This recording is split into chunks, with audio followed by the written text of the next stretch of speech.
দিন আর মনে হবে না যে তুমি রান্না করে খাও।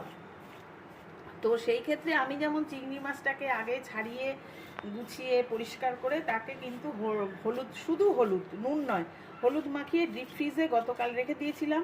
তা আমি আসলে এটা খাওয়ার জন্য রাখিনি, রেখেছিলাম, ওটা আমার রেডি থাকলো, যে রান্নায় লাগবে আমি সেটাই চট করে দিয়ে দিতে পারবো। কিন্তু কালকে আমি একটু বেরিয়েছিলাম মার্কেটিংয়ে, তো হঠাৎই আমার চোখে এটা পড়লো, আমি নিয়েও নিলাম, কারণ আমরা ভীষণ ভালো খাই এটা, আর আমার এটা ছাড়ানোটাও কোনো বেগ পেতে হয় না। তো নিয়েও নিলাম, আর দেখো কি কথা বলতে বলতে ঝটপট তোমাদের ছাড়িয়েও দেখিয়ে দিলাম।